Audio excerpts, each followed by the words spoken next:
Hello everyone. दोस्तों, आज की वीडियो बड़ी इंटरेस्टिंग होने वाली है क्योंकि हम आज पारा स्पीच की सीरीज को कंटिन्यू रखते हुए नाउन को स्टडी करेंगे कि नाउन क्या है हमारे पास, इसके टाइप्स कौन कौन से, और लास्ट में मैं ऐसी चीज़ें ऐसे पॉइंट्स आपको बता दूंगा कि वो हर एग्जाम्स में आते और स्टूडेंट्स उसी में ही कंफ्यूज हो जाते। अगर वो पॉइंट्स आपको नाउन के बारे में नहीं पता है तो इसका मतलब आपको नाउन नहीं आता है, सिंपल। तो वीडियो को शुरू करते हैं बिना किसी सस्पेंस के। सबसे पहले आते हैं नाउन पे। ये नाउन है क्या चीज़?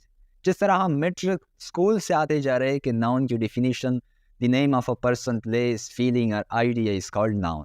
ये तो हमने रटी हुई है, ये तो हम सबको पता है। तो अगर मैं आपके लिए एक सिंपल सा डिफिनीशन ले आऊँ तो कैसा होगा?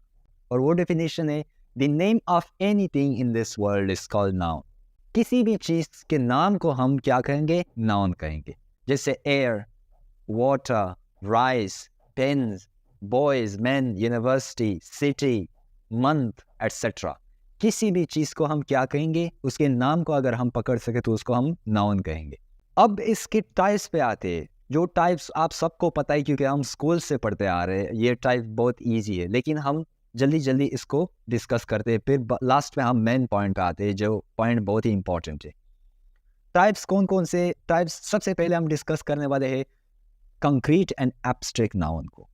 कंक्रीट वो नाउन होते हैं जिसकी इस दुनिया में फिजिकल एग्जिस्टेंस हो, मतलब हम उसे टच कर सकते हैं, ईजिली देख सकते हैं, सूंघ सकते हैं, टेस्ट कर सकते हैं। वो कौन कौन से? For example pen, boy, chair, car, books. ये सारी चीज़ें हम क्या कर सकते हैं? ये फिजिकल एग्जिस्टेड है इस वर्ल्ड में, ईजी पीजी। अब अब्स्ट्रैक्ट नाउन पे आते हैं। अब्स्ट्रैक्ट वो नाउन है हमारे पास जो फिजिकल एग्जिस्टेड नहीं है, कि उसे हम ना देख सकते हैं, ना टच कर सकते हैं, ना टेस्ट कर सकते हैं। वो कौन से नाउन है हमारे पास? Love, anger, honesty, emotions. ये सारे हमारे पास क्या है? ये फिजिकली एग्जिस्टेड नहीं है। तो ये तो क्लियर हो गया, ये दो टाइप्स। अब आते हैं common noun and proper noun. Common noun means general name. General name कैसा कि हम दुनिया में कोई भी एक सेम चीज़ हो, हम उसके लिए जनरल यूज़ कर सकते हैं। For example boy, city, country, university. अब दुनिया में जितने भी लड़के बॉय हो, हम उसके लिए सिंपल बॉय यूज़ कर सकते हैं, मतलब जनरल नाम से पुकार सकते हैं। स्पेसिफाई नहीं है, उसका नाम हमने नहीं लिया, हम जनरली यूज़ कर सकते हैं। अब अगर यूनिवर्सिटी ले ले, हमें ये पता है कि हाँ यूनिवर्सिटी है, चाहे वो पाकिस्तान में हो, इंडिया में हो, इंग्लैंड में हो, लेकिन जनरल नाम पता है कि ये यूनिवर्सिटी है हमारे पास। अगर कंट्री की बात करें, जनरली हम कंट्री मतलब किसी भी मुल्क को हम कह सकते हैं, चाहे वो इंडिया की हो, इंग्लैंड की हो, अमेरिका की हो, पाकिस्तान की हो। सारे कंट्री जो है वो हम कंट्री कह सकते हैं कि ये एक कंट्री है, जनरल नेम है। लेकिन अगर हम प्रॉपर नाउन की तरफ आए तो प्रॉपर नाउन में जिसे हम स्पेशल नाम देते हैं, स्पेसिफाइड नेम, मतलब अगर कंट्री की बात करें तो स्पेशल पाकिस्तान की कंट्री, या इंडिया की, या इंडिया हमारे पास, या इंग्लैंड, हमने नाम से पुकारा उनको तो स्पेसिफाइड हो गया। अगर हम यूनिवर्सिटी की बात करें, कौन सी यूनिवर्सिटी? पेशावर यूनिवर्सिटी या दिल्ली यूनिवर्सिटी, हमने नाम से पुकारा तो स्पेसिफाइड हो गया। स्पेशल वही नाम लिया, मतलब अब हमें पता है कि कौन सी यूनिवर्सिटी, इसलिए हम इसे प्रॉपर नाउन कहते हैं। अब आते हैं कलेक्टिव नाउन्स पे। जिस तरह नाम से ज़ाहिर है किसी भी चीज़ की कलेक्शन, मतलब अ ग्रुप ऑफ समथिंग। अब अगर हम कहें कि अ ग्रुप ऑफ प्लेयर्स तो उसे हम टीम कहेंगे। टीम हमारे पास क्या है? कलेक्टिव नाउन है। A group of students, class. A group of employees, staff. A group of की, बहुत सारी की जो चाबियाँ होती है, जो चाबी होती है वो बहुत सारे हमारे पास है, तो हम इसे क्या कहेंगे? Bunch. A bunch of keys. तो ये सारे हमारे पास क्या है? कलेक्टिव नाउन्स हैं। ये टीम, क्लास, स्टाफ, बंच, ये सारे हमारे पास क्या है? कलेक्टिव नाउन्स है। अब लास्ट नंबर पे आते हैं countable and uncountable nouns. Countable वो नाउन्स होते हैं जिसे हम गिन सकते हैं। For example pen, building, books, keys, मतलब ये इतने बुक्स है हमारे पास, इतने बिल्डिंग्स है, 10 बिल्डिंग है, 20 बिल्डिंग है, हम गिन सकते हैं ईजिली। अनकाउंटेबल वो नाउन्स होते हैं जिसे हम गिन नहीं सकते। For example water, rice, sugar, love. Love को आप गिन सकते हैं नहीं। एंगर, एयर, सॉल्ट एटसेट्रा, ये सारी चीज़ें हम गिन नहीं सकते, तो अनकाउंटेबल नाउन है ये हमारे पास। अब हम आते हैं मेन चीज़ पे, जिसका मैंने आपको जिक्र किया था कि वो पॉइंट्स जो है, कुछ पॉइंट्स जिसे हमें याद रखना है, उस चीज़ पे आते हैं। सबसे पहले हम बात करते हैं वो नाउन्स की जिसके आखिर में एस लगता है। हमें जनरली तो लगता है कि हम किसी भी चीज़ के साथ एस लगाए तो वो प्लूरल बन जाता है। फॉर एग्जांपल, हमने बॉय के साथ एस लगा दिया तो वो प्लूरल नाउन हो गया, बॉयज़, बहुत सारे लड़के। लेकिन यहाँ पे बहुत सारे नेम्स है, नाउन है जिसके साथ एस लगा होता है, लेकिन वो प्लूरल नहीं है। उसके साथ हम वर्ब कौन सा लगाएंगे? सिंगुलर लगाएंगे। फॉर एग्जाम्पल, मैथमेटिक्स, इसके लास्ट में एस है। फिजिक्स, न्यूज़, इनिंग्स, इनिंग नहीं बोल सकते, इनिंग्स, पॉलिटिक्स, ये सारे इसके आखिर में एस लगा होता है, लेकिन ये सिंगुलर है सारे। सेकंड नंबर पे आते हैं जिसके आखिर में एस लगा होता है, वो हमेशा प्लूरल ही रहते, वो कभी सिंगुलर हो ही नहीं सकते। उसके साथ हमेशा वर्ब जो है वो प्लूरल ही लगेगी। फॉर एग्जाम्पल, सीजर्स, ये सीजर नहीं होता, सीजर्स, ये उसकी जो दो सिरे होते हैं उससे बना होता है सीजर, तो इसलिए हम सीजर्स लगाते हैं। स्पेक्टेकल्स, जो चश्मा होते हैं, चश्मे में वो शीशे कितने होते हैं? 2 शीशे होते हैं, 2 ग्लासेस होते हैं, तो इसलिए हम कहते हैं स्पेक्टेकल्स। ये हमेशा ही प्लूरल रहेगी, इसके साथ इसको हम सिंगुलर नहीं लिख सकते, स्पेक्टेकल नहीं कह सकते। एक शीशे का लोग क्या करेंगे? ट्राउजर्स, ये हमेशा प्लूरल रहेगी।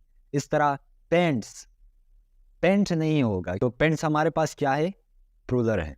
लेकिन कुछ नाउन ऐसे है जिसके आखिर में कोई एस वेस नहीं होता, ठीक है, लेकिन फिर भी वो प्लूरल नाउन होते हैं। आपको रट्टा करने की ज़रूरत नहीं है, क्योंकि आप बस किसी भी नाउन को देख लो कि इसके आगे एस है तो बस ये प्लूरल ही होगा। नहीं, बहुत सारे नाउन ऐसे भी होते हैं कि एस नहीं होता लेकिन वो प्लूरल होते हैं। फॉर एग्जाम्पल, पीपल, पीपल तो एक लोग तो नहीं होते कि एक आदमी को हम पीपल कहते हैं, बहुत सारे लोग होते हैं, तो उसको हम क्या कहते हैं? पीपल। इस तरह चिल्ड्रन, बहुत सारे बच्चे, कैटल, बहुत सारे मवेशी, माल मवेशी, तो ये सारे हमारे पास क्या है? प्लूरल है। इसके साथ वर्ब कौन सा लगाएंगे?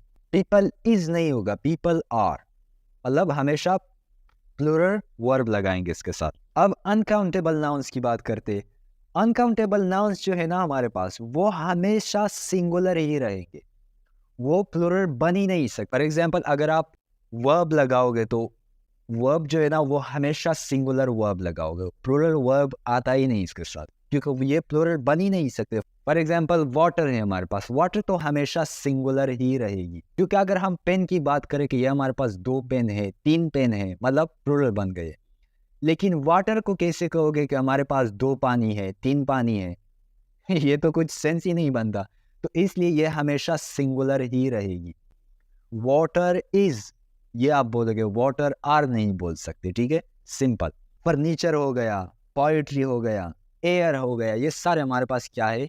ये सिंगुलर नाउन्स है जिसके साथ सिंगुलर वर्ब आएगी, इसको प्लूरल नहीं बना सकते। अब कुछ ऐसे नाउन्स है हमारे पास जो हम सिंगुलर भी यूज कर सकते हैं, प्लूरल भी यूज कर सकते हैं, लेकिन नाउन हम चेंज नहीं करेंगे।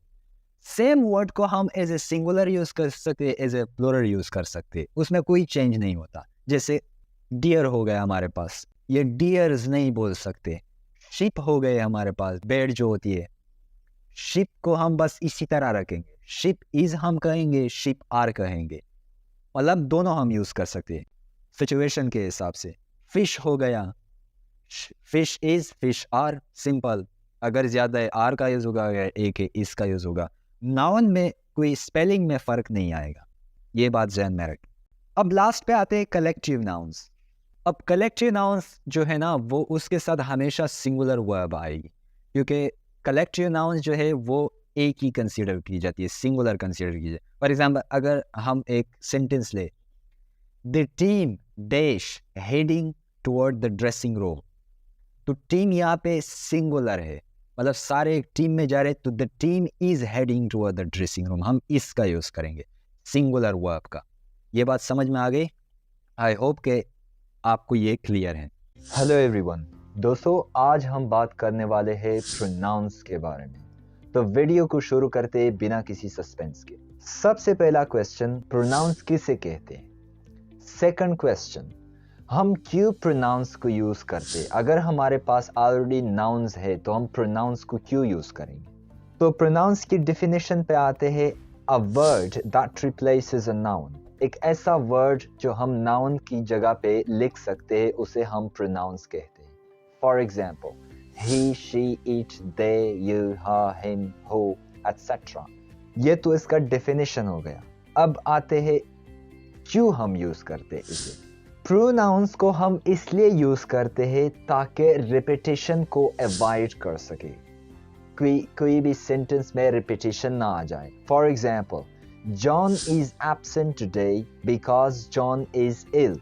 यहाँ पे जॉन 2 बार यूज हुआ। ये सेंटेंस बहुत awkward और अननेचुरल लगता है, लेकिन अगर हम प्रोनाउन यूज करें जॉन की जगह तो हम इस तरह लिख सकते हैं, John is absent today because he is ill. हमने जॉन की जगह ही प्रोनाउन को यूज किया, तो अब थोड़ा सा नेचुरल लगता है ये सेंटेंस। अब आते हैं प्रोनाउंस के टाइप्स पे। हमारे पास बहुत सारे टाइप्स है प्रोनाउन के, लेकिन कुछ इंपॉर्टेंट टाइप्स आज यहाँ पे डिस्कस करते हैं। तो सबसे पहला है हमारे पास पर्सनल प्रोनाउंस। जैसा कि नाम से जाहिर है कि it refers to person, like I, we, you, they, it, he, she, etcetera. तो ये पर्सन के बारे में बात करता है। तो पर्सनल प्रोनाउंस में 3 कैटेगरी है, first person pronouns, second person and third person. First person जो बात कर रहे हैं, for example I and we. Second person में यू आता है, जिसके साथ आप बात कर रहे हो, जो आपकी बात सुन रहा है। थर्ड पर्सन जिसके बारे में बात हो रही हो, मतलब वो वहां पे मौजूद ना हो लेकिन उसकी बात हो रही हो किसी महफिल में, ही, शी, इट, दे। अब इसी पर्सनल प्रोनाउंस में कुछ केसेस है, for example nominative case, possessive case, accusative case. So ये जो चार्ट आपको स्क्रीन पे दिख रहा है, इससे हम पोजेसिव केस को लेते हैं, इससे कुछ एग्जाम्पल देते हैं। पोजेसिव प्रोनाउंस वो प्रोनाउंस होते हैं हमारे पास जो पोजेशन को शो करते हैं, जो चीज़ मैंने ओन की हो या किसी और ने ओन की हो, मतलब उसको शो करता है। For example, this book is mine. तो माइन यहाँ पे पोजेशन शो करता है कि ये मेरी किताब है। Those books are yours, वो आपकी किताबें हैं, मतलब पोजेशन शो करता है। That book is hers, यहाँ पे हर जो है वो पोजेशन शो करता है। एक बात ध्यान में रखें कि इससे पहले एपोस्ट्रोफी नहीं होनी चाहिए। अगर आपने लिख ली जस्ट लाइक दिस तो ये रॉन्ग है, बिल्कुल गलत है। आपको पूरा वर्ड लिखना है बिना एपोस्ट्रोफी के।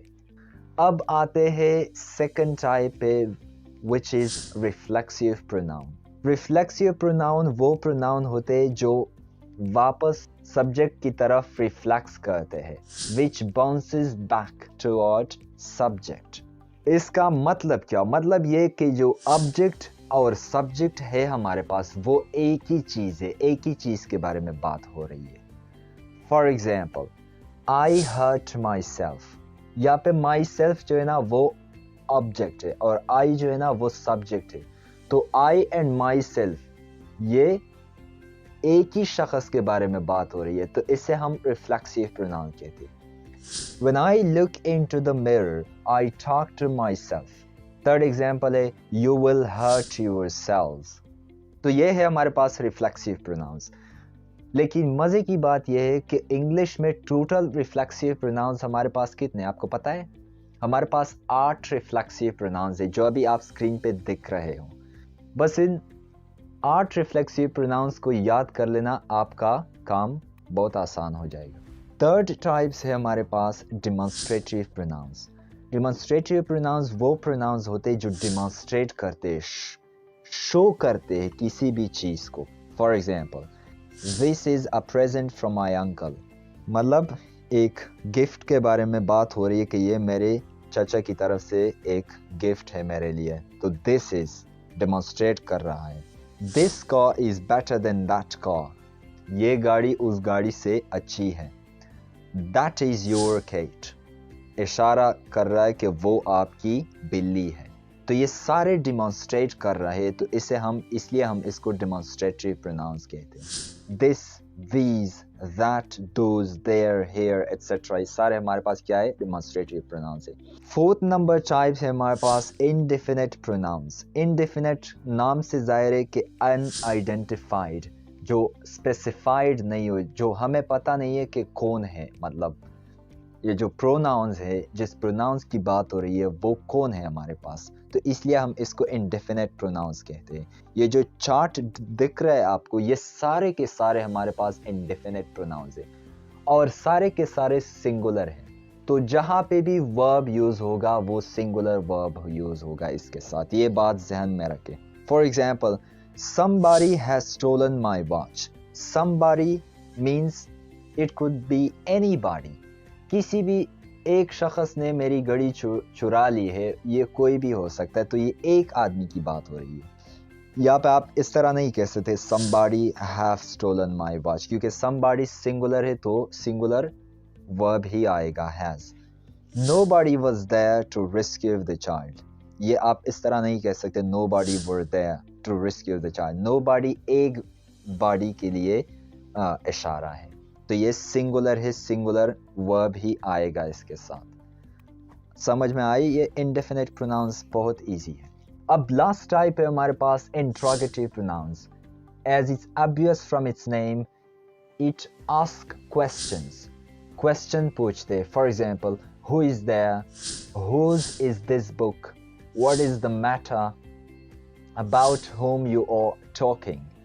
यहाँ पे who, whom, what, etc. ऐसे बहुत सारे हमारे पास प्रोनाउंस है जो क्वेश्चन करते हैं। ये सारे हमारे पास क्या है?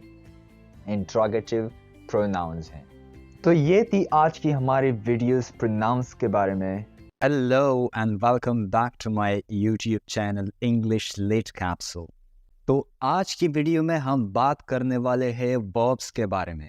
आपके मन में बहुत सारे सवाल होंगे कि ये वर्ब होता क्या है, हम क्यों यूज़ करते हैं इसे सेंटेंस में, और इसके टाइप कितने हमारे पास है ना, बहुत सारे सवाल। आज की इस वीडियो में इन सारे सवालों का जवाब आपको मिल जाएंगे, बस वीडियो को एंड तक देखना। तो चलो वीडियो को शुरू करते हैं बिना किसी सस्पेंस के। सबसे पहले वर्ब है क्या चीज़? वर्ब जो है ना, ये एक सेंटेंस का इम्पॉर्टेंट पार्ट होता है। ये सेंटेंस की आप बैकबोन कह सकते हो, क्योंकि वर्ब्स के बिना सेंटेंस हो ही नहीं सकता। एंड सेकंड थिंग कि वर्ब्स जो है ना वो हमारे पास टेंसेस बनाती है। फॉर एग्जांपल, प्रेजेंट से पास्ट, पास्ट से फ्यूचर, ये सारे टेंसेस वर्ब्स ही बनाती है। अगर हमारे पास एक वर्ब है वॉक, इसके आखिर में हम ईडी लगाते तो वॉक्ड बन जाता है, तो हमारे पास प्रेजेंट से क्या बन गया? पास्ट टेंस बन गई। इसी तरह अगर फ्यूचर बनाना है तो हम विल लगाते, और विल हमारे पास क्या है? हेल्पिंग वर्ब्स ही तो है। तो इसलिए सारे वर्ब्स हमारे पास टेंसेस बनाने का काम आते। अब जो मैं बात कहने जा रहा वो एक फैक्ट है, और शायद आप लोगों ने इसे पहले कभी सुनी ना होगी। वो बात यह है कि वर्ब्स की जो कैटेगरीज है, जो टाइप्स है, वो हमारे पास 3 हैं। एक है एक्शन वर्ब, एक है स्टेट वर्ब, एक है हेल्पिंग वर्ब। दुनिया की किसी भी कोने से किसी भी इंग्लिश वर्ब को उठा लो, वो इस 3 कैटेगरी से होगा। या तो वो एक्शन वर्ब होगा, या स्टेट वर्ब होगा, या हेल्पिंग वर्ब होगा। इसके अलावा वर्ब हो ही नहीं सकता, यह मैं दावे के साथ कहता हूँ, ठीक है। अब आप लोगों के मन में यह सवाल तो उठ रहा होगा कि सर तो गलत हो गया, मॉडल वर्ब्स वो हमारे पास, वो तो एक अलग कैटेगरी हो, तो सर ने बताया ही नहीं। रोको ज़रा, अब मॉडल वर्ब्स पे आते हैं, वो मैं आपको समझा देता हूँ कि मॉडल वर्ब्स क्या है, लेकिन वो लास्ट में समझाता हूँ, ठीक है। अब पहले इन कैटेगरी को समझते हैं कि ये कैटेगरीज क्या है, action verbs, state verbs, helping verb. इन तीनों कैटेगरी को डिस्कस करने के बाद फिर हम मॉडल वर्ब्स डिस्कस करते हैं। उसके बाद ट्रांजिटिव, इंट्रांजिटिव और रेगुलर, इरेगुलर वर्ब भी थोड़ा सा डिस्कस करेंगे, ठीक है।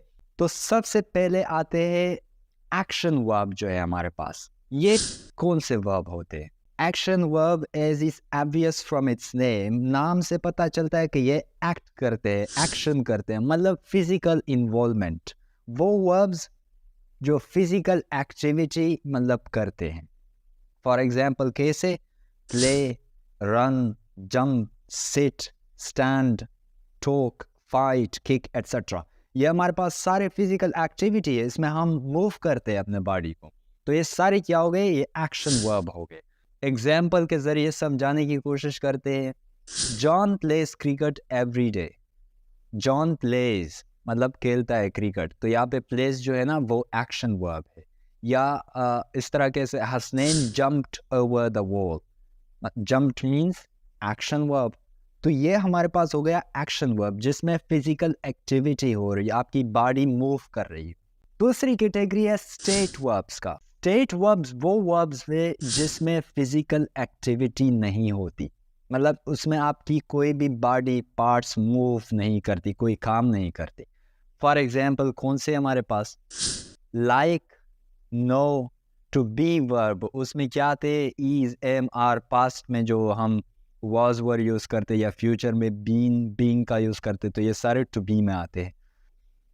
हैव, थिंक, ये सारे हमारे पास क्या है, स्टेट वर्ब है।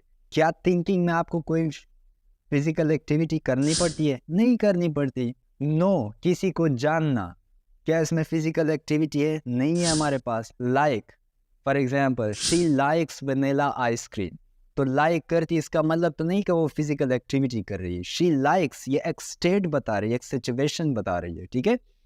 ये इतना ईजी है, इसमें कुछ भी नहीं है, बस ये आपका हो गया स्टेट वर्ब। एक और एग्जांपल लेते हैं, ही इज अ टीचर। यहाँ पे स्टेट वर्ब हमारे पास कौन सा है, टू बी वर्ब जिसमें इज आता है, ये एक स्टेट, एक सिचुएशन को बता देता है। ही इज अ टीचर, तो यहाँ पे इज हमारे पास क्या हो गया, स्टेट वर्ब हो गया। अब एक इंटरेस्टिंग पॉइंट की तरफ आते हैं। स्टेट वर्ब में हम पहले क्या आईएनजी यूज नहीं करते थे स्टेट वर्ब के साथ, ये बिल्कुल बिल्कुल नॉर्मल नहीं था। लोग नहीं यूज, इसको गलत समझते थे कि शी इज लाइकिंग आइसक्रीम, इस तरह नहीं बोल सकते। लेकिन आजकल ये बिल्कुल स्पोकन इंग्लिश में सब लोग बोलते हैं इस तरह। फॉर एग्जाम्पल हम कोई भी मूवी देख रहे हैं तो मुझे पसंद आ गई, तो मैं इस तरह कह सकता हूँ, I am loving this movie. मतलब लव जो है ना हमारे पास स्टेट वर्ब हो गया, तो लविंग आईएनजी लगा इसके, I am loving this movie, बिल्कुल ये ठीक है। पहले इसको मतलब ठीक नहीं समझते कि ये गलत है, अब इस तरह लोग बोलते हैं स्पोकन इंग्लिश में। ये एक पॉइंट था आपके लिए। अब आते हैं लास्ट कैटेगरी में जिसे हम कहते हैं हेल्पिंग वर्ब्स। इसको ऑक्सिलरी वर्ब और लिंकिंग वर्ब भी कहते हैं। हेल्पिंग वर्ब जो है हमारे साथ वो क्या करते हैं, हेल्पिंग वर्ब जो है ना वो हमारे साथ टेंसेस बनाते हैं सबसे पहले। दूसरी बात ये है कि वो मूड्स कन्वे करते हैं कि स्पीकर की इंटेंशन क्या है, वो क्या कहना चाहता है। तीसरी बात यह है कि वो क्वेश्चन बनाते हैं एक सेंटेंस से, नेगेटिव, एम्फेटिक सेंटेंस, ये सारे हेल्पिंग वर्ब्स की वजह से ही बनते हैं। कौन कौन से हैं हमारे पास हेल्पिंग वर्ब्स, हमारे पास कुल इंग्लिश में 22 हेल्पिंग वर्ब्स है, ये बात याद रखना। सारे हमारे पास कितने, 22 हेल्पिंग वर्ब्स हैं। जो अभी आप लिस्ट देख रहे हैं वो सारे हमारे पास हेल्पिंग वर्ब्स है, जो कुल है 22। अब एग्जाम्पल लेते हैं कि इससे टेंसेस कैसे बनते हैं। He is fighting with John, यहाँ पे इज क्या है हमारे पास, इज हेल्पिंग वर्ब है, तो ये प्रेजेंट कंटिन्यूस टेंस है। अगर हम इसे पास्ट कंटिन्यूस बनाते हैं तो इसको क्या करेंगे, चेंज करेंगे, किससे, वॉज से। He was fighting with John, तो यहाँ पे वॉज से चेंज हो गया और पास्ट कंटिन्यूस में आ गया टेंस, तो टेंस चेंज हो गया हमारे पास किसके जरिए, हेल्पिंग वर्ब के जरिए। तो वॉज, इज, ये सारे हमारे पास क्या है, हेल्पिंग वर्ब्स ही तो हैं। तो हम इस तरह टेंसेस बनाते हैं इसके जरिए। दूसरी बात का ये मूड्स कन्वे करते हैं। For example I can play guitar, मैं गिटार बजा सकता हूँ, तो ये मतलब ये मूड हो गया, ये स्पीकर की इंटेंशन हो गई, ये स्पीकर की एबिलिटी हो गई, ये कन्वे करा कि मैं गिटार बजा सकता हूँ। ये बात तो आपको समझ में आ गई। अब तीसरी बात जो ये क्वेश्चन बनाते, नेगेटिव बनाते हैं, वो कैसे बनाते हैं हेल्पिंग वर्ब्स। फॉर एग्जाम्पल यही सेंटेंस लेते हैं, he is fighting with John, अब इससे नेगेटिव बनाते हैं, ही इजंट फाइटिंग विद जॉन, इसके साथ नॉट लगा दिया। अब इससे इंट्रोगेटिव बनाते हैं, is he fighting with John, इसको हमने कहाँ लगा दिया, सब्जेक्ट से पहले। तो ये सारे मतलब टेंसेस भी बनाते हैं, मोड्स भी कन्वे करते हैं और क्वेश्चन भी करते हैं। अब आता हूँ उस सवाल पे जो आपके माइंड में चल रहा है कि सर ने 3 कैटेगरी बताई है action verb, state verb, helping verb, इसके अलावा और कोई वर्ब हो ही नहीं सकता। वो आपके मन में जो सवाल था कि नहीं सर मॉडल वर्ब्स है हमारे पास, वो तो उसकी एक अलग कैटेगरी है, वो तो आपने उसको क्यों नहीं कहा कि ये मतलब फोर्थ कैटेगरी है हमारे पास। मॉडल वर्ब्स जो है ना वो उसकी अलग कैटेगरी नहीं है, वो सारे ही हेल्पिंग वर्ब में आते हैं, ये बात ध्यान में रखो, ठीक है। तो ये सारे मॉडल्स जो है वो पहले हेल्पिंग वर्ब्स है, बाद में हम इसको नाम देते हैं कि ये मॉडल वर्ब है। जिस तरह हम वर्ब्स को डिवाइड करते हैं कि ये रेगुलर है, इरेगुलर है, तो ये रेगुलर इरेगुलर ये तो अलग कैटेगरी नहीं हो गई, ये तो वही एक्शन वर्ब है सारे। तो इसी तरह मॉडल भी पहले हेल्पिंग वर्ब है, सारे हेल्पिंग वर्ब्स में आते हैं, लेकिन ये सिर्फ कुछ काम डिफरेंट करते हैं, कुछ स्पेसिफिकेशन अलग है थोड़ी सी, तो इसलिए हमने अलग नाम दिया। ये क्लियर हो गया आपको? आई होप कि आपको क्लियर है अभी तक। अब आते हैं रेगुलर एंड इरेगुलर वर्ब्स। वो क्या है हमारे पास? रेगुलर इरेगुलर वर्ब्स जो है ना वो सारे एक्शन वर्ब्स नहीं आते। इसको रेगुलर इरेगुलर नाम इसलिए दिया है कि बाज़ रेगुलर होते एक पैटर्न फॉलो करते हैं और बाज़ पैटर्न नहीं फॉलो करते। फॉर एग्जांपल हमारे पास रेगुलर वर्ब्स कौन से है? वॉक, इससे अगर हम पास्ट बनाते तो सिर्फ ईडी का यूज़ करना होता है, और पास्ट पार्टिसिपल बनाते तो उसके साथ भी ईडी, मतलब पास्ट पार्टिसिपल पास्ट दोनों इसका सेम होता है, तो इसे हम रेगुलर कहते हैं। Walk, walked, walked. इस तरह अगर हमारे पास प्ले है तो इसके साथ ईडी लगाते हैं, प्लेड, अगेन ईडी, प्लेड। तो ये सारे एक पैटर्न फॉलो करते हैं। और इरेगुलर वर्ब्स जो है हमारे पास वो एक पैटर्न नहीं फॉलो करते, उसका पूरा फॉर्म ही चेंज होता है। अगर हम इससे पास्ट पार्टिसिपल या पास्ट बनाते पूरा फॉर्म चेंज होता है। फॉर एग्जांपल अगर हमारे पास गो है तो ये गुड नहीं बन जाता, कि आप इसके साथ ईडी लगाओ, ये बन जाता है वेंट, फिर गॉन। इस तरह टेक है हमारे पास, ये टेक्ड नहीं बन जाता, कि ईडी नहीं लगता है इसके पास, हमारे पास टुक बन जाता है पास्ट में, पास्ट पार्टिसिपल में टेकन, पूरा फॉर्म ही इसका चेंज होता है। लेकिन एक बात आप ध्यान में रखें, ठीक है, कि दुनिया में जितनी भी वर्ब्स है 95% वर्ब जो है वो रेगुलर है, और ओनली 5% या लेस देन 5% हमारे पास की कौन से वर्ब्स है? इरेगुलर। तो इसमें टेंशन लेने की जरूरत नहीं कि आया ये वर्ब रेगुलर है कि इरेगुलर, मतलब आप तुक्का भी लगा दो तो तुक्के से भी आप 95% मतलब आप सही हो सकते हो। 95% ये कोई कम परसेंटेज नहीं है, ठीक है। फॉर एग्जाम्पल अब हम रेंडमली एक वर्ड लेते, हमारे पास जंप एक वर्ब है, हमें नहीं पता कि इसका पास्ट फॉर्म क्या है, पास्ट पार्टिसिपल क्या है, लेकिन हम तुक्के से लगाते हैं कि चलो इसके साथ ईडी लगा देता हूँ, जंप। तो आप तुक्के से भी सही हो सकते हो, 95% चांसेस है, ठीक है। तो इसमें कोई टेंशन लेने की बात नहीं है। ये आपको क्लियर हो गया? अब आते हैं ट्रांजिटिव एंड इंट्रांजिटिव वर्ब। ये बड़ा इजी है। ट्रांजिटिव वर्ब वो वर्ब्स होते हैं जिसको ऑब्जेक्ट की ज़रूरत होती है, मतलब अगर आपने ऑब्जेक्ट ना लिख दिया सेंटेंस में तो वो सेंटेंस सेंस नहीं बनता, उसका परफेक्ट मीनिंग नहीं देती। फॉर एग्जाम्पल हमारे पास क्लाइम एक वर्ड है, क्लाइम, तो अगर हम इसे सेंटेंस बना ले, the thief climbed and run away, बहुत सारे स्टूडेंट इसी तरह से लिखते हैं, लेकिन ये गलत है। क्लाइम वर्ड जो है ना उसको ऑब्जेक्ट की ज़रूरत हमेशा पड़ती है। आप इस तरह से सेंटेंस नहीं बना सकते, आपको ऑब्जेक्ट लिखना पड़ेगा। क्लाइम्ड ऑन व्हाट, किसको क्लाइम किया, तो हम ये इस तरह लिखेंगे, the thief climbed the wall and run away. तो वॉल की ज़रूरत पड़ गई, वॉल ऑब्जेक्ट है हमारे पास। तो ये ट्रांजिटिव वर्ब होते हैं। और इंट्रांजिटिव वर्ब कौन से होते हैं? इंट्रांजिटिव वो वर्ब्स होते हैं सिंपल इसके अपोजिट, जिसको कोई भी ऑब्जेक्ट की ज़रूरत नहीं पड़ती। मतलब अगर आप सिर्फ सब्जेक्ट और इंट्रांजिटिव वर्ब साथ में लिखते सेंटेंस में तो सेंटेंस मुकम्मल हो गई। वो कौन से है हमारे पास? लिव है, die, cry, laugh, sleep et cetera, ये सारे हमारे पास इंट्रांजिटिव वर्ब हैं। Example, John laughed so loudly. Loudly यहाँ पे एडवर्ब है, ये ऑब्जेक्ट नहीं है। या आप इस तरह से कहते हैं जॉन लाफ्ड, बस सेंटेंस ख़त्म, फुल सेंस देता है। या शी लिव्स, शी डाइड, बस सेंटेंस ख़त्म। यह हमारे पास होते हैं इंट्रांजिटिव, जिसको वर्ब की कोई, जिसको ऑब्जेक्ट की कोई ज़रूरत नहीं पड़ती। यह आपको कंसेप्ट समझ में आ गया? अब आते हैं मॉडल वर्ब्स पे। इसको मैंने आपको थोड़ा सा टच दिया भी था, लेकिन अब इसको थोड़ा सा एक्सप्लेन करते हैं। मॉडल वर्ब्स वो वर्ब्स होते हैं जो मूड कन्वे करते, मतलब what is the intention of the speaker, वो क्या कन्वे करना चाहता है। हमारे पास इंग्लिश में कितने मॉडल वर्ब, सारे मॉडल वर्ब्स जो है ना, हमारे पास 9 मॉडल वर्ब्स है। Can, could, shall, should, will, would, may, might, must, ये सारे वर्ड्स जो है ना, ये मॉडल वर्ब्स है।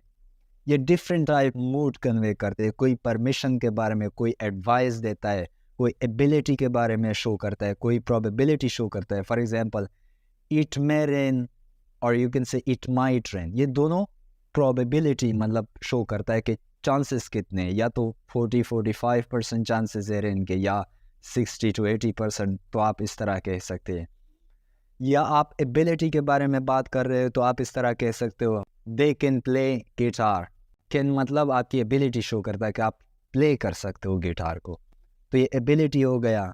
या कोई आपको एडवाइस देता है तो कौन सा वर्ड यूज़ करते हैं, should, you should do it, आपको इसे करना चाहिए, मतलब ये एक तरह का एडवाइस है कि आपको ये काम करना चाहिए, तो यहाँ पे शुड का इस्तेमाल किया। तो ये सारे मूड्स कन्वे करते, इसलिए हम इसको मॉडल वर्ब्स कहते हैं। आई होप कि आपको मॉडल के बारे में तमाम बातें समझ में आ। तो दोस्तों, आज की वीडियो में हम डिस्कस करने वाले हैं कि what is an adjectives, types of an adjectives and position और ऑर्डर ऑफ एन एडजेक्टिव्स। तो वीडियो को शुरू करते हैं बिना किसी सस्पेंस के। सबसे पहले डिस्कस करते हैं कि एडजेक्टिव क्या है हमारे पास। कोई भी वर्ड जो हमारे पास किसी नाउन की क्वालिटी को एक्सप्रेस कर सके या किसी भी कैरेक्टरिस्टिक्स को एक्सप्रेस कर सके, उसे हम एडजेक्टिव्स कहते हैं। For example, she is a good girl, वो एक अच्छी लड़की है। लड़की है क्या, वो अच्छी है, बुरी है, बीमार है, she is a good girl. तो यहाँ पे गुड क्या है, क्वालिटी एक्सप्रेस कर रहा है, कैरेक्टर बता रहा है लड़की का, तो ये एडजेक्टिव है गुड हमारे पास। John is a clever boy, John एक चालाक लड़का है, तो चालाक क्या हो गया, तो चालाक एडजेक्टिव है, इसकी सिर्फ है, एक कैरेक्टरिस्टिक्स है जॉन का, तो ये हमारे पास एडजेक्टिव। इस तरह बहुत सारे वर्ड जैसे beautiful, bad, good, thin, small, round etcetera, बहुत सारे वर्ड्स, ये सारे के सारे क्या है, हमारे पास क्वालिटी एक्सप्रेस करते या कैरेक्टरिस्टिक्स को एक्सप्रेस करते किसी भी नाउन या प्रोनाउन की, चाहे वो बुरी हो या अच्छी हो। तो ये तो हो गया एक छोटा सा इंट्रोडक्शन एडजेक्टिव्स का। अब आते हैं टाइप्स ऑफ एडजेक्टिव। टाइप्स में सबसे पहले है हमारे पास एडजेक्टिव्स ऑफ क्वालिटी। वही एडजेक्टिव्स की डेफिनेशन, क्वालिटी हमें किस तरह आते हैं कि ये अच्छा है, ये बुरा है, ये लंबा है, ये छोटा है, इस तरह हम शॉर्ट, थिन, बैड, गुड, ये सारे क्वालिटी में आते हैं। Beautiful, for example, John is an intelligent student, John एक ज़हीन तालिब इल्म है, जॉन एक ज़हीन तालिब इल्म है। इंटेलिजेंट, इंटेलिजेंट एक कैरेक्टरिस्टिक्स हो गया, एक सिफ्त हो गई जॉन की।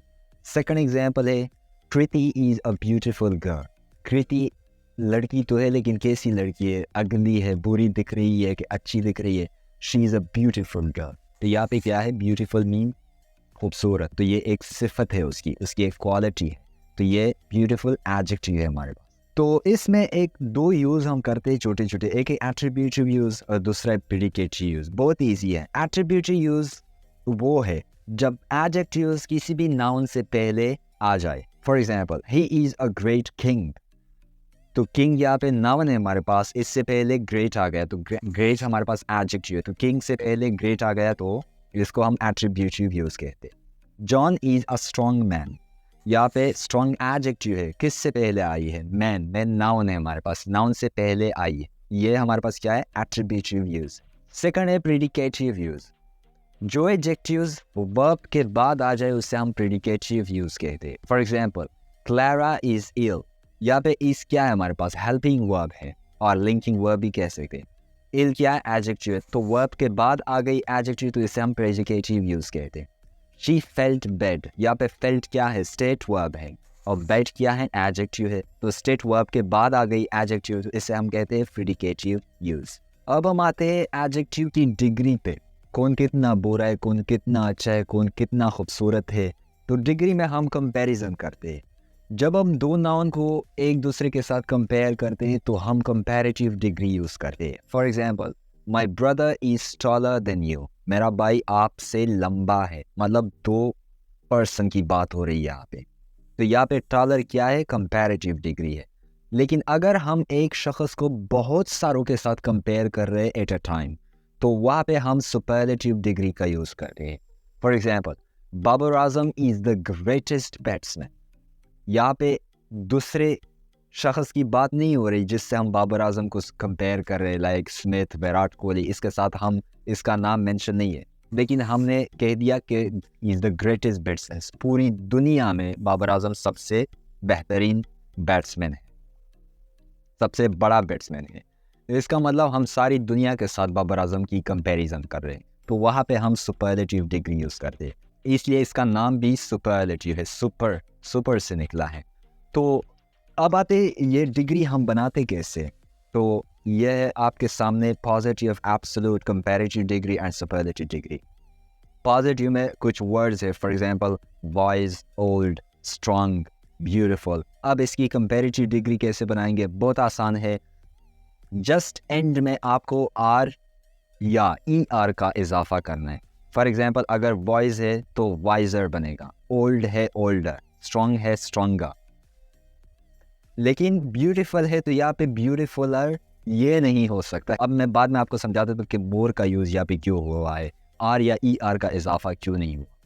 तो सबसे पहले ऊपर जाते कि ये हमको कैसे पता चलेगा कि हम आर या ई आर का यूज़ करेंगे इसके साथ। ये बहुत आसान है, जो वर्ड ई पे एंड हो रहा हो उसके साथ सिर्फ आर का यूज़ करना है, तो कंपैरेटिव डिग्री आपका बन जाएगा। फॉर एग्जांपल, वाइज है तो वाइजर, सिर्फ आर का यूज़ हुआ है। जो वर्ड ई पे एंड नहीं हुआ, फॉर एग्जांपल ओल्ड, डी पे एंड हुआ है, तो इसके साथ दोनों ई आर का यूज़ करना है, ओल्डा, स्ट्रॉन्ग, स्ट्रॉन्गा। अब ये बात आपको क्लियर हो गई। अब सुपरलेटिव डिग्री कैसे बनाते, सिर्फ लास्ट में ई एस टी का यूज़ करना है, जैसे wiser, wise, wiser, wisest, old, older, oldest, strong, stronger, strongest. ये आपका हो गया सुपरलेटिव डिग्री। अब ब्यूटीफुल, जिस तरह मैंने बात की थी कि इस वर्ड को एक्सप्लेन करेंगे, जो वर्ड एक सिलेबल से ज़्यादा सिलेबल से बना हो तो उसके साथ हम क्या करेंगे, आर या ई आर का इजाफा नहीं कर सकते। फॉर एग्जांपल, ब्यूटीफुल हमारे पास कितने सिलेबल से बना है, ब्यूटीफुल, 3 साउंड निकल रहे हैं इसका, तो इसका हम इसलिए ई आर या आर का यूज़ नहीं कर सकते, तो more beautiful, most beautiful use करेंगे। वॉइस है हमारे पास, ये कितने साउंड दे रहा है, वॉइस एक फ्लो में निकल रहा है, तो इसलिए हम आर या ई आर का इजाफा कर सकते हैं। स्ट्रॉन्ग एक फ्लो में निकल रहा है। इस तरह अगर हम वर्ड इंटरेस्टिंग की बात करें तो इंटरेस्टिंग, ये 3 सिलेबल से बना है, तो इसके साथ हम ई आर का यूज़ नहीं कर सकते, ये हम इस तरह कहेंगे, मोर इंटरेस्टिंग, मोस्ट इंटरेस्टिंग। ये आपको क्लियर हो गया। अब आते हैं डिमॉन्स्ट्रेटिव एडजेक्टिव में। डिमॉन्स्ट्रेटिव एडजेक्टिव वही डिमॉन्स्ट्रेटिव प्रोनाउंस होते हैं, बस यहाँ पे एज ए एडजेक्टिव यूज़ हो रहे हैं। For example, this dog, particular dog की बात हो रही है, दैट कैट, कैट की तरफ इशारा है, दोज बॉयज एटसेट्रा, ये सारे के सारे हमारे पास क्या है, डिमॉन्स्ट्रेटिव एडजेक्टिव्स। नेक्स्ट है पोजेसिव एडजेक्टिव्स। पोजेसिव एडजेक्टिव वो है just like possessive pronouns. For example, my cat, your pen, his car, your father et cetera, ये सारे के सारे पोजेसिव एडजेक्टिव हैं। नेक्स्ट है हमारे पास इंट्रोगेटिव एडजेक्टिव्स, वही जस्ट लाइक इंट्रोगेटिव प्रोनाउंस जो क्वेश्चन पूछते, ask question like what, which, whose, whom et cetera. For example, whose pen is this. Next है हमारे पास आर्टिकल। आर्टिकल हमारे पास क्या है, एडजेक्टिव। फॉर एग्जाम्पल, अगर हम कहे अ बॉय, तो एक जनरल बॉय की बात हो रही है, लेकिन अगर हम कहे द बॉय, तो ये खास हो गया, पर्टिकुलर बॉय की तरफ इशारा है, तो इसलिए हम क्या कहते हैं, इसे आर्टिकल को एडजेक्टिव में इंक्लूड करते हैं। ये तो हो गए आपके एडजेक्टिव्स के टाइप। अब थर्ड क्वेश्चन पे आते हैं कि इसकी पोजीशन या ऑर्डर क्या होगी एडजेक्टिव की। पोजीशन के लिए मैं एक फार्मूला आपको बता दूंगा, बहुत इजी है, और वो फार्मूला आप दुनिया के किसी भी कोने में इस्तेमाल कर सकते हैं। अगर 2, 3 या 4 एडजेक्टिव एक सेंटेंस में आ जाए तो आप वो फार्मूला यूज़ करके उसकी पोजीशन या ऑर्डर को मतलब मालूम कर सकते हैं या लिख सकते हैं। फॉर एग्जांपल, हमारे पास एक टेबल क्लॉथ है जो हम मेज़ पे बिछा देते हैं खाने के लिए, वो हमने ख़रीदी फ्रांस से, उसकी कलर ब्लू है, उसका साइज़ जो है ना वो स्मॉल है, उसकी वो कितनी पुरानी है, ओल्ड है, किस चीज़ की बनी हुई है, कॉटन की बनी हुई है, तो उसका शेप कैसा है, राउंड है, और वो दिखने में कैसी है, ब्यूटीफुल है। तो ये सारे एडजेक्टिव अब हम इसको एक सेंटेंस में यूज़ करने वाले हैं। तो सेंटेंस को हम, तो इन वर्ड्स को हम इस फार्मूले के मुताबिक यूज़ करेंगे। ये है हमारे पास फार्मूला। सबसे पहले डिटर्मिनर को लिखना है, जैसे ए एन डी या दिस दैट दोज, ये सारे अगर ये है सेंटेंस में तो ये लिखना है। उसके बाद ओपिनियन आता है, उसके बाद size, shape, age, colour, origins, material, purpose, ये सारे। तो इसी फार्मूले को यूज़ करने के बाद हमारे पास जो सेंटेंस है वो कुछ इस तरह बनता है। A beautiful, small, round, old, blue, French cotton tablecloth. ये सेंटेंस आपका बिल्कुल करेक्ट है ग्रामेटिकल रूल्स के मुताबिक। इतने सारे एडजेक्टिव एक साथ पॉसिबल नहीं है एक सेंटेंस में, लेकिन ये एग्जांपल मैंने सिर्फ आपको समझाने के लिए दिया है। तो आज के लिए इतना ही, इंशाल्लाह मिलते हैं नेक्स्ट वीडियो में, तब तक के लिए बाय बाय।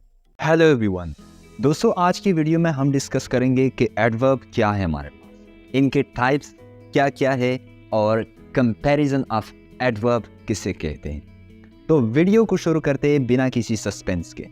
सबसे पहले जानते हैं कि व्हाट इज एन एडवर्ब। हम स्कूल से ये पढ़ते आ रहे हैं कि एडवर्ब वो वर्ड्स जो वर्ब को मॉडिफाई करते हैं, इसलिए इसका नाम भी एडवर्ब रखा है, हमें ये पढ़ाया गया है। लेकिन ये हाफ डेफिनेशन है, ये पूरा नहीं है। एडवर्ब सिर्फ वर्ब को मॉडिफाई नहीं करता, एडवर्ब और भी काम करते हैं। जिस तरह look at these examples. Rama runs quickly. This is a very sweet mango. He runs incredibly fast. तो example number 1 में Rama runs, वो तो हमें पता है कि वो दौड़ता है या दौड़ती है, लेकिन runs how, in what manner, किस तरह दौड़ती है, तेज दौड़ती है, स्लो दौड़ती है, मॉडरेट दौड़ती है, उसका दौड़ना जो है वो कैसा है। तो यहाँ पे हमने ऐड किया क्विकली, वो क्विकली मतलब वो तेज़ी के साथ दौड़ती है।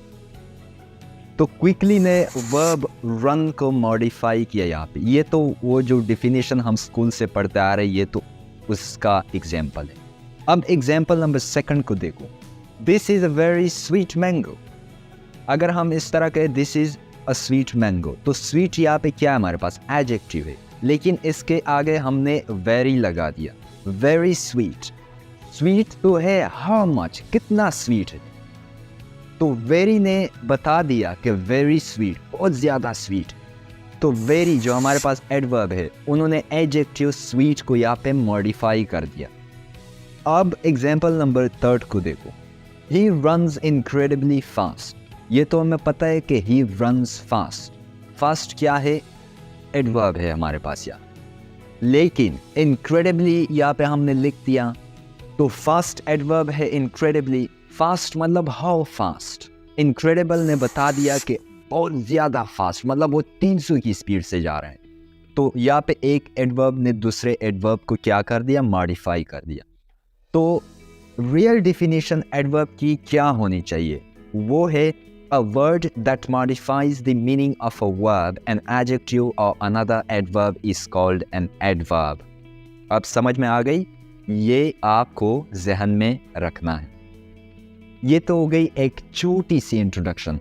अब हम बढ़ते हैं काइंड्स ऑफ एडवर्ब्स की तरफ या टाइप्स ऑफ एडवर्ब्स की तरफ। तो सबसे पहले जानते हैं कि एडवर्ब ऑफ टाइम क्या है हमारे पास। ये तो नाम से जाहिर है, जिसमें वक्त बताता है हमें। when कोई काम हुआ है, when कब हुआ है, ये सारे टाइम बताता है। For example, I have heard this before. कोई न्यूज़ किसी के पास आ गई है तो मैं बता रहा हूँ उसको कि I have heard this before. Before यहाँ पे क्या है, एडवर्ब है, क्योंकि ये टाइम बता रहा है कि मैंने ये न्यूज़ कब सुनी है। We shall now begin to work. हमें काम शुरू करना चाहिए, लेकिन कब, नाउ। टाइम बता रहा है, अभी शुरू करना चाहिए। नाउ क्या है हमारे पास, एडवर्ब है। He comes here daily. वो यहाँ पे आता तो है, लेकिन कब आता है, कितनी बार आता है, कितनी दफ़ा आता है, डेली। डेली क्या है यहाँ पे, एडवर्ब है, वो यहाँ पे रोज़ाना आता है, तो ये टाइम बताता है। समझ में आ गई। अब बढ़ते एडवर्ब ऑफ फ्रीक्वेंसी। फ्रीक्वेंसी मतलब जो हमें दिखाता है कि हाउ ऑफन एक काम हुआ है, कितनी बार हुआ है। 2 बार हुआ है, 3 बार, 4 बार, 10 बार। For example, I have told you twice. Twice क्या है यहाँ पे? एडवर्ब है कि मैंने 2 दफ़ा ये आपको बता दिया है या बता चुका हूँ। ही ऑफन मेक्स मिस्टेक। वो मिस्टेक्स तो करता है, लेकिन कितनी दफ़ा करता है? 1 बार करते, 2 बार करते, या बहुत ज़्यादा? यहाँ पे ऑफन क्या बताता है? वो अक्सर मिस्टेक करता है, गलतियाँ करता है। ठीक है, ये फ्रीक्वेंसी बता देता है। He always try to do his best. वो हमेशा कोशिश करता है कि अच्छे से अच्छे काम किया जाए, मतलब कि किसी भी काम को करो तो बेहतर तरीके से करो। लेकिन always यहाँ पे क्या शो करता है? वो हमेशा, एक बार नहीं कि एक बार अच्छा काम किया दूसरी बार ख़राब किया, वो हमेशा ये कोशिश करता है कि मैं अच्छा से अच्छा परफॉर्म करूँ। तो always क्या है? फ्रीक्वेंसी बता देता है। नंबर 3 है एडवर्ब ऑफ प्लेस। नाम से जाहिर है कि कोई भी काम हुआ है तो where, किस जगह पे हुआ है, जगह के बारे में बता देता है। फॉर एग्जाम्पल, स्टैंड हियर, मैं बता रहा हूँ यहाँ पे खड़े रहो। स्टैंड हियर, हियर क्या है यहाँ पे? एडवर्ब है, जगह बता रहा है। The little lamb followed Mary everywhere. Little lamb जो है वो मैरी को फॉलो कर रही है हर जगह, मतलब मेरी जहाँ पे जाती है वो उसके पीछे पीछे चली जाती है। एवरीवेयर यहाँ पे क्या है? एडवर्ब है, वो प्लेस को शो कर रहा है, जगह बता रहा है। या मैं अगर कहो कम इन, आ जाओ, अंदर आ जाओ, इन मतलब अंदर, तो अंदर, इन यहाँ पे क्या हो गया? एडवर्ब हो गया, तो ये जगह बता रहा है। नंबर 4 पे जाते हैं, adverb of manner. Adverb of manner भी बहुत ईजी है कि एक काम हुआ है, कैसे हुआ है या किस तरीके से हुआ है। For example, the six fought bravely. Sikh जो है ना वो बहादुरी के साथ लड़े। फॉट, लड़े, किस तरह लड़े? हाउ? ब्रेवली। तो यहाँ पे एडवर्ब जो है वो मैनर को बता रहा है कि वो बहादुरी के साथ लड़े। The boy works hard. ये तो हमें पता है, द बॉय वर्क्स, वो काम करता है, लेकिन हाउ, इन व्हाट मैनर, किस तरह काम करता है? वो सिर्फ काम से जान छुड़ा रहा है या मेहनत करता है, अच्छी तरह काम करता है? तो hard, the boy work hard, वो बहुत ज़्यादा मेहनत कर रहा है बंदा बेचारा। तो हार्ड यहाँ पे क्या है? मैनर बता रहा है। नंबर 5 है हमारे पास, एडवर्ब्स ऑफ डिग्री और quantity.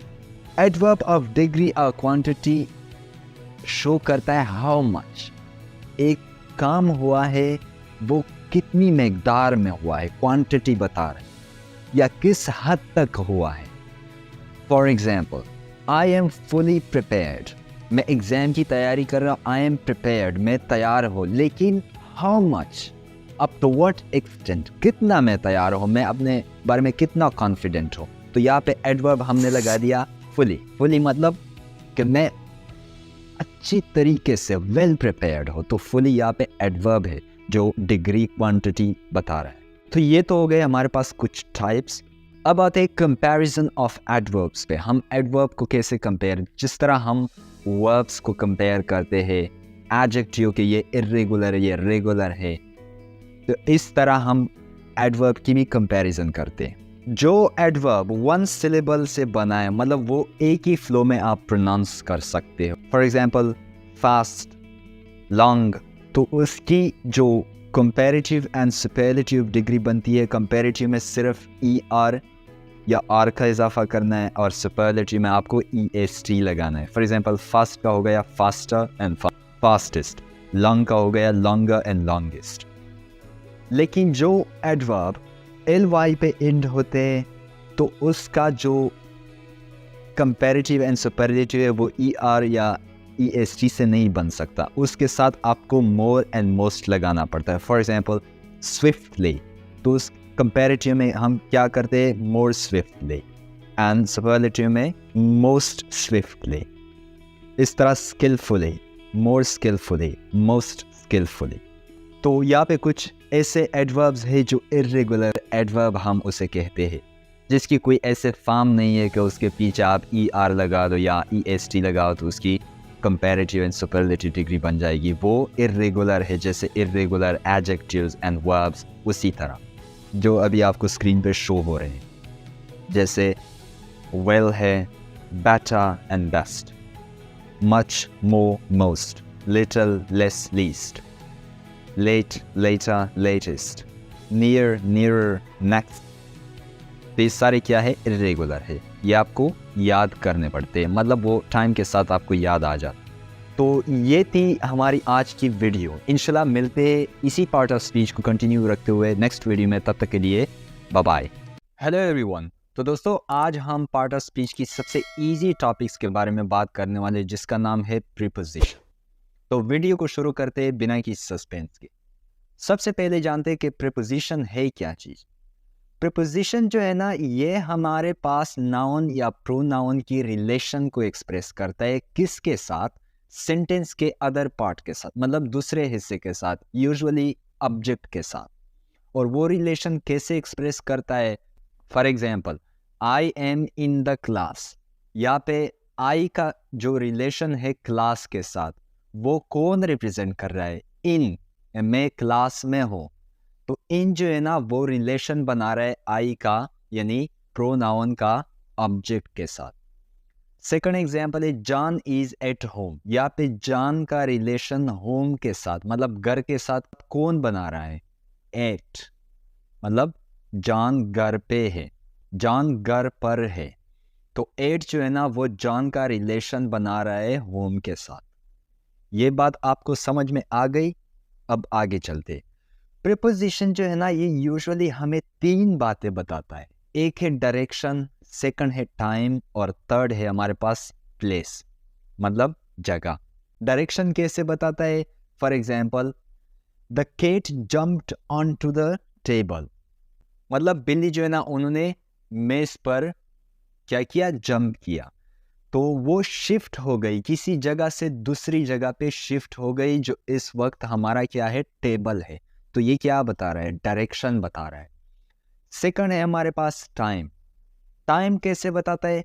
John will meet me on Monday. जॉन हमसे कब मुलाकात करेगा? ऑन मंडे, मंडे के दिन। तो यहाँ पे क्या बता रहा है? टाइम बता रहा है। और प्लेस का एग्जाम्पल क्या है? I am at the bus stop. मैं बस स्टॉप पर हूं। एट जगह बता रहा है। या यू कैन से आई एम एट होम। अब नेक्स्ट है हमारे पास कुछ इंपॉर्टेंट प्रीपोजिशन और उसकी यूजेस। सबसे पहला है हमारे पास ऑन। तो ऑन का जो फर्स्ट यूज है हमारे पास, वो क्या है? कि कोई भी चीज किसी सरफेस के ऊपर रखी हो, तो उसके लिए हम ऑन का यूज करेंगे। For example, the book is on the table. किताब जो है ना, वो मेज के ऊपर है, ऊपर उसके सरफेस पे रखी है। सेकंड एग्जाम्पल है, the paper is on my desk. Paper जो है ना, वो मेरे डिस्क पर है। अब सेकंड यूज की तरफ आते हैं, जो हम टाइम के लिए यूज करते हैं।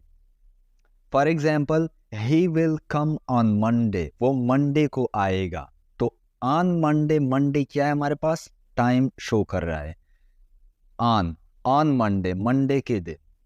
सेकंड एग्जाम्पल है, आई वॉज बोर्न ऑन 1 अगस्त 2002। कि मैं 1 अगस्त 2002 को पैदा हुआ था। तो यहाँ पे ऑन जो है ना, टाइम शो कर रहा है। थर्ड यूज हमारे पास क्या है ऑन का? थर्ड यूज बहुत सिंपल है, वो डिवाइसेस के लिए यूज होता है। कैसे यूज होता है डिवाइसेस के लिए? फॉर एग्जांपल, मैं फोन पे बात कर रहा हूँ या कोई और बात कर रहा है, तो हम क्या कहेंगे? He is on the phone. वो फोन पर है, मतलब फोन यूज कर रहा है या उस पर बात कर रहा है। He is on the phone. ये एक फोन हमारे पास डिवाइस है। Second example, the show will be telecasted on television. Television क्या है हमारे पास? डिवाइस है।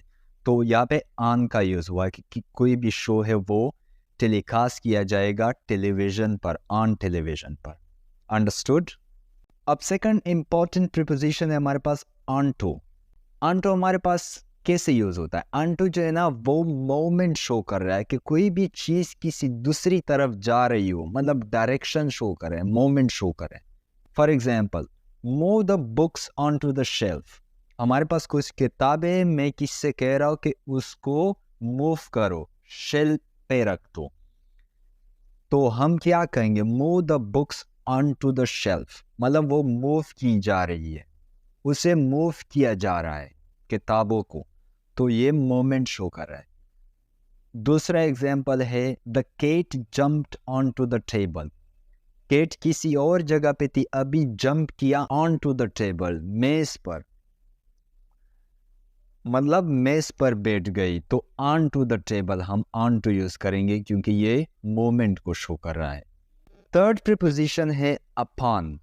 अपॉन हम यूजुअली उस चीज के लिए यूज कर रहे हैं जो हमारे जो आ रही हो, इनकमिंग थिंग्स, वो कोई भी चीज हो।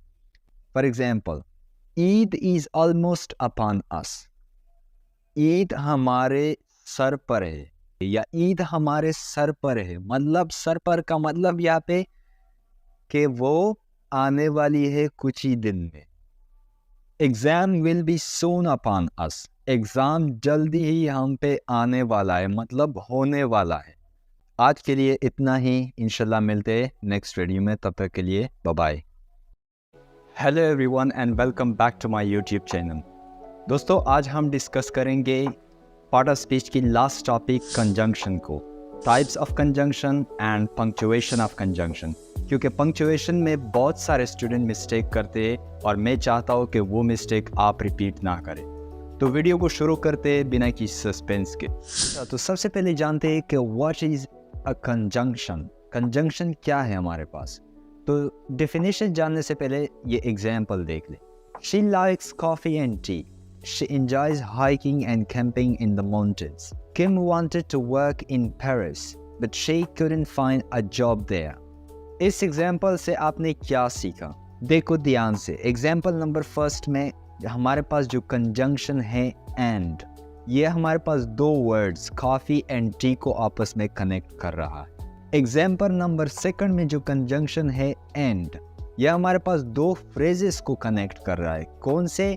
Hiking in the mountains and camping in the mountains. Example number third जो है ना, उसमें हमारे पास कंजंक्शन बट, वो दो क्लासेस को कनेक्ट कर रहा है। Kim wanted to work in Paris, clause number 1। She couldn't find a job there, clause number 2। तो इनसे हमें क्या पता चला? इनसे हमें ये पता चला कि कंजंक्शन वो वर्ड्स होते हैं जो हमारे पास वर्ड्स को, फ्रेजेस को और क्लासेस को आपस में क्या करते हैं? कनेक्ट करते हैं। तो इसी से हम कंजंक्शन को कुछ इस तरह डिफाइन कर सकते हैं। A conjunction is a part of speech used to connect words, phrases और clauses within a sentence. I hope कि आपको कंजंक्शन की डिफिनीशन बिल्कुल क्लियर हो चुकी होगी। अब इसकी नेक्स्ट पार्ट पे जाते हैं, जो है हमारे पास टाइप्स ऑफ कंजंक्शन। हमारे पास कंजंक्शन के मेन 4 टाइप्स होते हैं। नंबर 1 कोऑर्डिनेटिंग कंजंक्शन, सेकंड है सबऑर्डिनेटिंग कंजंक्शन, थर्ड है कोरिलेटिव कंजंक्शन एंड फोर्थ है कंजंक्टिव एडवर्ब्स। तो सबसे पहले कोऑर्डिनेटिंग कंजंक्शन को डिस्कस करते हैं। कोऑर्डिनेटिंग कंजंक्शन वो वर्ड्स होते हैं हमारे पास जो हमारे पास वर्ड्स को, फ्रेजेस को और इंडिपेंडेंट क्लासेस को आपस में क्या करते हैं? कनेक्ट करते हैं। ये बात ध्यान में रखें, जब कोऑर्डिनेटिंग का नाम आप सुनते हैं तो उनमें जो क्लासेस आते हैं वो इंडिपेंडेंट होने चाहिए। अगर एक डिपेंडेंट हो गई और एक इंडिपेंडेंट क्लास, तो वो कोऑर्डिनेटिंग कंजंक्शन के साथ आप कनेक्ट नहीं कर सकते। उसके लिए हमारे पास नेक्स्ट टाइप है सबऑर्डिनेटिंग कंजंक्शन, जो हम पढ़ेंगे। ठीक है, तो कोऑर्डिनेटिंग कंजंक्शन में हम इंडिपेंडेंट क्लासेस को आपस में कनेक्ट करते हैं। कॉमन कोऑर्डिनेटिंग कंजंक्शन हमारे पास कौन कौन से है? एंड, बट, और, नॉर, फॉर, सो, येट। अब एग्जाम्पल देखते हैं इसकी। She likes coffee and T. यहाँ पे एंड जो है ये कोऑर्डिनेटिंग कंजंक्शन है। कॉफी एंड टी दो वर्ड्स है जिसको कनेक्ट कर दिया है। अगर हम क्लास के example they, Kim wanted to work in Paris, but she couldn't find a job there. यहाँ पे class number 1 Kim wanted to work in Paris, ये but के जरिए हमने किस क्लास के साथ कनेक्ट किया है? Class number 2 She couldn't find a job there. ये दोनों इंडिपेंडेंट हैं, तो हमने but के जरिए इसे क्या कर दिया? कनेक्ट कर दिया। आई होप कि आपको क्लियर है ये। सेकंड टाइप पे आते हैं सबऑर्डिनेटिंग कंजंक्शन। ध्यान से समझो, सबऑर्डिनेटिंग कंजंक्शन वो कंजंक्शन होते हैं जिसमें हम दो क्लासेस को कनेक्ट करते हैं। हाँ, वो तो कोऑर्डिनेटिंग कंजंक्शन में भी कनेक्ट करते हैं, लेकिन यहाँ पे एक क्लास इंडिपेंडेंट होनी चाहिए और एक क्लास डिपेंडेंट होनी चाहिए। तब हम कौन सा कंजंक्शन यूज़ करेंगे? Subordinating conjunction. हम दो इंडिपेंडेंट क्लास को कनेक्ट नहीं कर सकते सबऑर्डिनेटिंग के साथ। सबऑर्डिनेटिंग के लिए क्या होना ज़रूरी है? Dependent and independent class. For example, he will go to the movie if he finishes his homework। यहाँ पे फर्स्ट नंबर क्लास जो है he will go to the movie, ये हमारे पास क्या है? इंडिपेंडेंट है, ये क्लियरली सेंस देता है। बट सेकंड क्लास क्या है? क्लियर सेंस नहीं देता, उसके लिए नेक्स्ट क्लास की हमें ज़रूरत पड़ती है। If he finishes his homework, अगर वो अपनी होमवर्क को फिनिश करे तो फर्स्ट क्लास हमारे पास है ना, he will go to the movie, वो मूवी देखने जाएगा। सेकंड एग्जाम्पल देखो, she went to bed early, ये तो हमारे पास इंडिपेंडेंट है। because she was tired, अब हमने डिपेंडेंट क्लास को कनेक्ट कर दिया इसके साथ, because she was tired, इसी वजह से वो जल्दी सोने चली गई। थर्ड टाइप हमारे पास है कोरिलेटिव कंजंक्शन, जैसा के नाम से हमें पता है कोरिलेटिव, वो ऐसी चीज़ें, वो ऐसे वर्ड्स कनेक्ट करता है जो क्या होते हैं, जो नेचर में, प्रॉपर्टी में सेम होते हैं, इक्वल इम्पोर्टेंस होती है उसकी।